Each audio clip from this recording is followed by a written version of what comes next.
Perkenalkan, nama saya Safira Zara Muslimah. Pada kali ini saya akan menjelaskan tentang permasalahan kondisi perekonomian di Indonesia.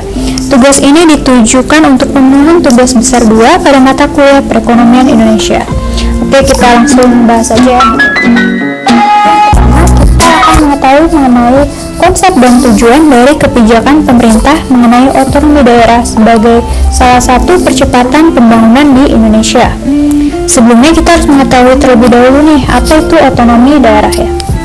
Oke, otonomi daerah adalah wewenang atau kekuasaan pada suatu wilayah atau daerah yang mengatur dan mengelola untuk kepentingan wilayah atau daerah masyarakat itu sendiri. Kemudian peran pemerintah di era otonomi daerah ini sangat besar sekali, di mana pemerintah daerah diberikan kewenangan seluas-luasnya untuk mengurus pemerintahannya sendiri, termasuk pengembangan ekonomi daerah berdasarkan kekayaan potensi daerah tersebut. Oke, secara konseptual, pelaksanaan otonomi daerah di Indonesia dilandasi oleh 3 tujuan utama, yaitu yang pertama ada tujuan politik, tujuan administratif, dan tujuan ekonomi. Oke, pada kali ini kita akan membahas mengenai tujuan ekonominya, yaitu mengenai percepatan pembangunan di Indonesia.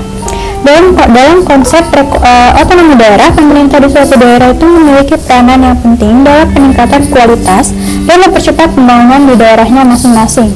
Hal ini terutama disebabkan karena dalam otonomi daerah ini terjadi peralihan kewenangan yang pada awal diselenggarakan oleh pemerintah pusat, kini menjadi urusan pemerintah daerahnya masing-masing.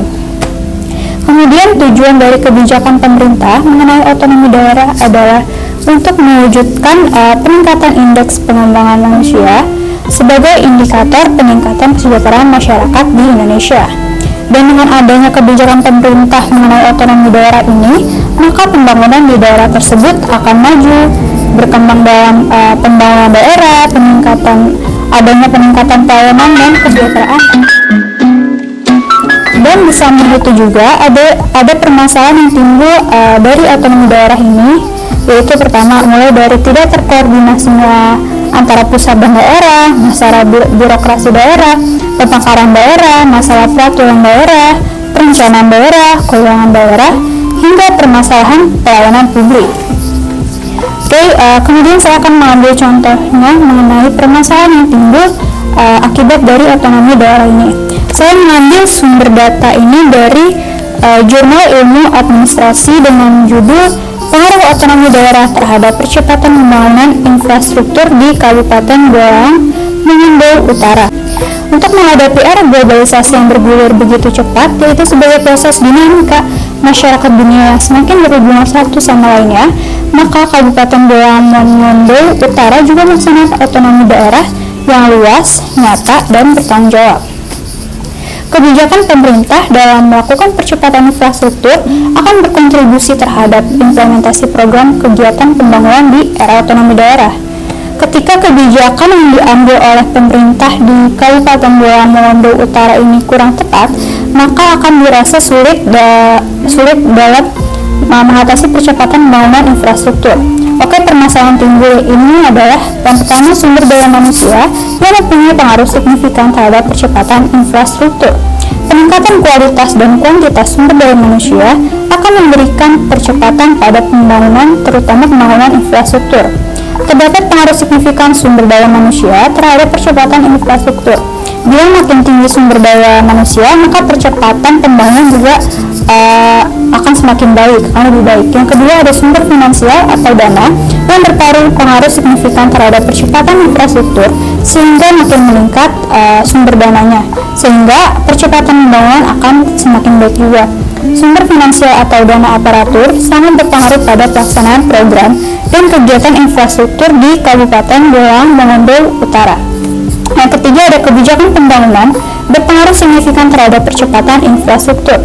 Terdapat pengaruh signifikan kebijakan pembangunan terhadap percepatan infrastruktur. Bila makin tinggi kebijakan pembangunan, maka percepatan pembangunan juga akan semakin lebih baik dan semakin lebih cepat. Sehingga kebijakan harus dilakukan oleh pemerintah guna mengatasi permasalahan tersebut adalah dengan meningkatkan sumber daya manusia yang baik secara kuantitas dan kualitas, yaitu dengan meningkatkan kapasitas aparatur melalui penerimaan calon pegawai negeri sipil dengan kompetensi dan kualifikasi yang tepat. Pelaksanaan bimbingan teknis terkait percepatan infrastruktur, terus juga ada pelatihan intensif bagi pegawai yang sudah ada. Oke, materi selanjutnya yang akan kita bahas yaitu mengenai kebijakan fiskal yang dilakukan oleh pemerintah guna percepatan pembangunan struktural di Indonesia. Kebijakan fiskal adalah kebijakan ekonomi yang dilakukan oleh pemerintah dalam pengelolaan keuangan negara untuk mengarahkan kondisi perekonomian menjadi lebih baik pada sumber-sumber penerimaan dan alokasi pengeluaran negara yang tercantum dalam APBN. Yang pertama ada kebijakan anggaran defisit, yang merupakan kebijakan fiskal yang dilakukan oleh pemerintah untuk membuat pengeluaran lebih besar dari pemasukan guna memberi stimulus pada perekonomian.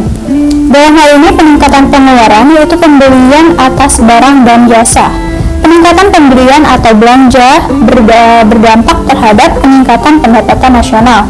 Contohnya pemerintah mengadakan proyek pembangunan jalan raya.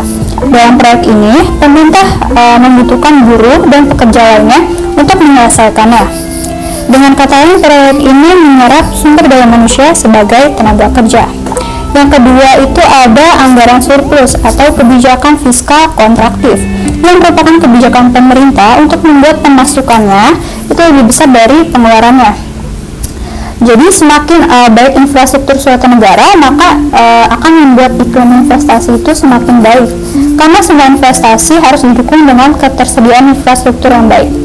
Pembangunan infrastruktur yang baik akan memperlancar distribusi barang dan jasa, sehingga memperlancar kegiatan ekonomi dan berimbas pada semakin baiknya perekonomian. Kemudian dalam rangka mempercepat pembangunan di Indonesia, pada tahun 2021 pemerintah melakukan upaya pemulihan sekaligus momentum yang tepat untuk melakukan reformasi sektoral dan fiskal, sehingga tema kebijakan fiskal pada tahun 2021 ini adalah percepatan pemulihan ekonomi dan penguatan reformasi.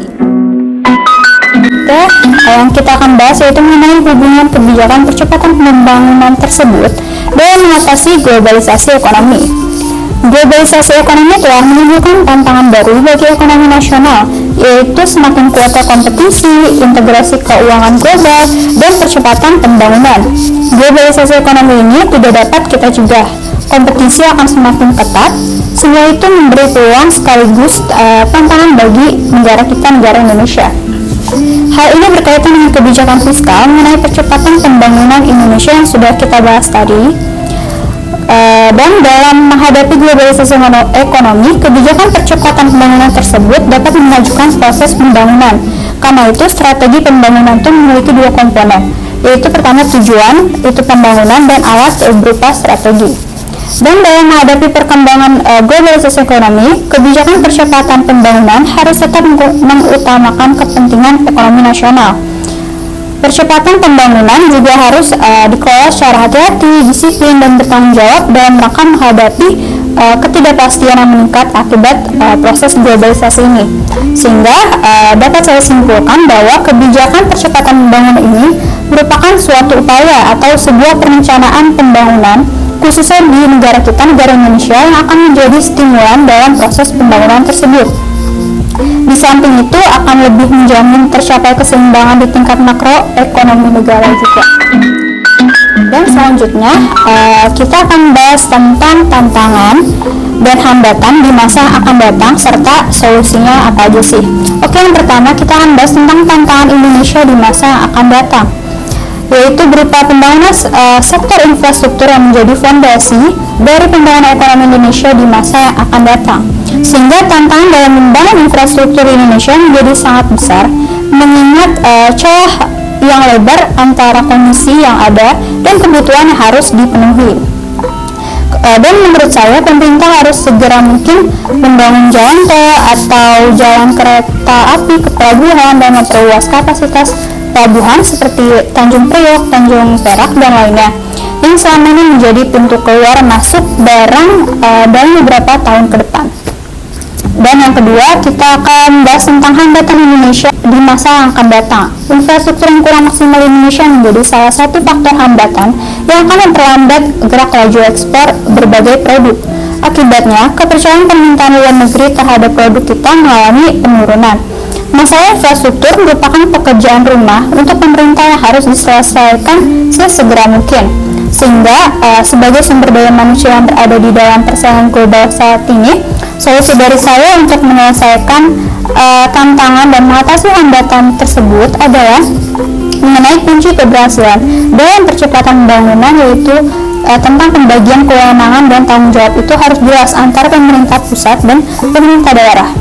Dan di era globalisasi ini membuka mata kita untuk melihat masa depan yang penuh dengan tantangan dan persaingan. Era globalisasi yang tidak dibatasi secara geografis dan negara membuat sumber daya manusia yang ada itu harus selalu meningkatkan kualitas dirinya agar tidak tertinggal dari yang lain, sehingga kita dapat menghadapi dan kita dapat melakukan inovasi-inovasi agar kita tidak tertinggal dari negara yang lain. Oke, sekian dulu materi yang saya sampaikan. Semoga dapat bermanfaat. Kurang lebih mohon maaf. Wassalamualaikum warahmatullahi wabarakatuh. Sampai jumpa di video selanjutnya.